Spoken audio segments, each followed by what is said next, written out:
En direct du Mérida 2025 avec Alban. Alban, merci de prendre quelques instants pour moi, c'est sympa. Et je voulais savoir un petit peu ton avis sur ce parcours. Ça fait plusieurs jours que tu t'es entraîné. Apparemment, j'ai vu quelques photos, il y a du poisson. Et je voulais savoir un petit peu ce que tu pensais de cette édition, de ce début de ces entraînements. Dis-moi tout. Merci à toi Sébastien de venir sur l'épreuve déjà, parce que ça permet de montrer un peu de grosses épreuves à l'étranger, pas seulement en France. Bonjour à tous. Voilà, donc Mérida, depuis dimanche il fait beau. Depuis samedi il fait très beau, 30 degrés, magnifique. Ça va pas durer. Vendredi, samedi, dimanche, ça sera la pluie, le vent, donc ce sera un tout autre décor. Mais oui, depuis le début, depuis dimanche, il y a vraiment beaucoup de poissons. Dimanche, j'ai jamais vu autant de poissons à Mérida. Mais le problème, c'est que ils sont tous pleins. Ça a commencé à partir frayé. Donc là, aujourd'hui, les poissons, il n'y avait quasiment pas d'œufs.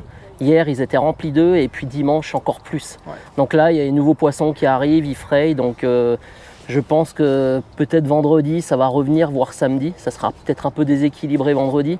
Mais samedi, dimanche, je pense qu'on va avoir vraiment une belle épreuve. Demain, tu penses que ça va être encore plus technique, le fait qu'il fasse beau, et tu penses aussi?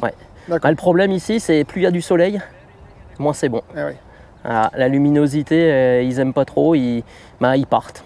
Ils désertent complètement les zones pour aller, on va dire, en face où ils sont un peu plus abrités. D'accord. Aujourd'hui, une belle pêche avec quelques chocs, quelques carassins, j'ai vu. Il y a beaucoup de vent. Beaucoup, 50 km/h de vent. Des carassins avec une petite, on va dire en 4 heures, un petit 20 000. À 20 000, 22 000 à peu près. Pareil, Pauline, beaucoup plus de poissons. À quasiment 30 000, à 27, 28. Non, dans ces zones-là, mais par contre avec beaucoup plus de poissons.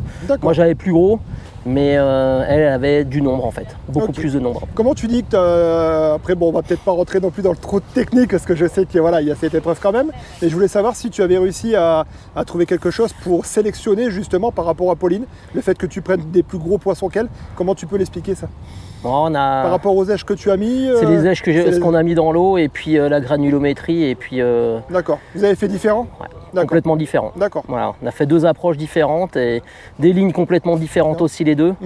Et au final, a eu des touches, j'ai eu des touches, mais moi beaucoup moins quand même. D'accord. Donc on était quand même, sachant que le secteur, on était quand même 25 à pêcher ce matin, avec les Italiens, avec les Belges qui étaient tout au bout, où ça a été très compliqué sur la pêche. En moyenne, sur 2h30 ce matin, la moyenne était à 10-12 poissons par personne. D'accord. Voilà. Merci Alban d'avoir pris quelques instants pour moi, c'est toujours sympa. Mais de rien. Et puis je te souhaite un bon Mérida 2025. On va croiser les doigts. Je vais aller voir Pauline. C'est ça. Salut Seb.